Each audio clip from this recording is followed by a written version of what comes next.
Wala kayong gun for today's video Yes. Magpapagana ako, okay? 1, 2, 3. Pag sinabi kong hey, sabihin nyo ho! Hey! Hey! Hey!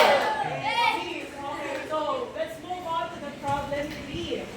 A wholesale store in Binondo, Manila imported premium coffee makers last year. Each unit cost 8,000. Ilang unit cost?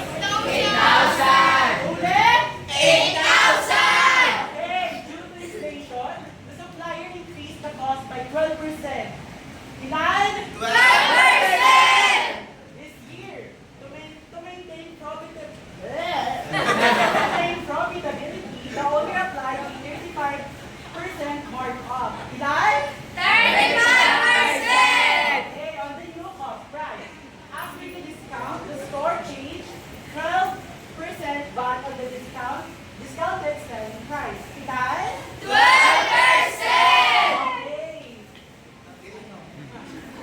Okay, so questions na tayo. Letter A, by how much did the cost price increase and what is the new cost price after inflation? The cost price increased by 12%. Ilan? 12%! And the new cost price is, paano natin makukuha? So 8,000 times 0.12 is equals to 960 pesos. Ilan? 960 pesos! So, ipag-add lang natin yung 8,000 tsaka 960 pesos. So, ang magkuha natin sagot is 8,960. Wala no? Mahinay na lang. Okay, letter B, compute the market price. So, paano natin makukuha yun? 8,960 times 1.35 is equals to 12,906. Ilan? 12,096! Parang tulog kayo dito, no? Parang wala kayo okay. So, letter C na tayo. Compute the discounted selling price before VAT. So, sa VAT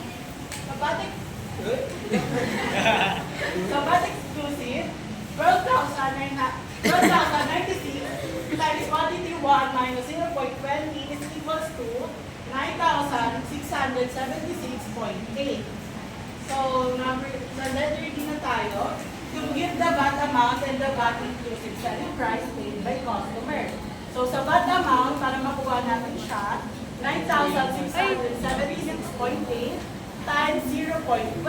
So, ang makukuha natin is 1,161.22. Ano yung nakuhang sagot?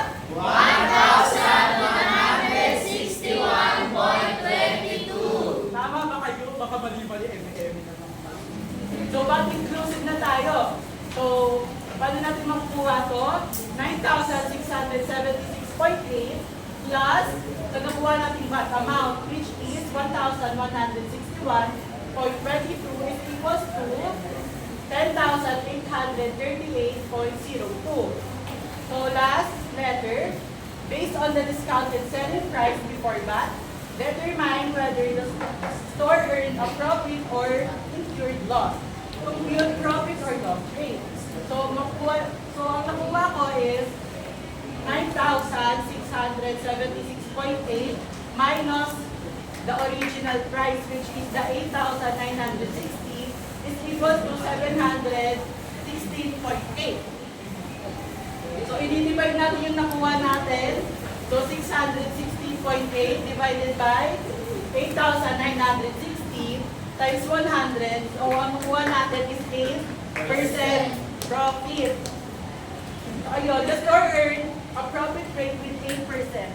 Yun lang.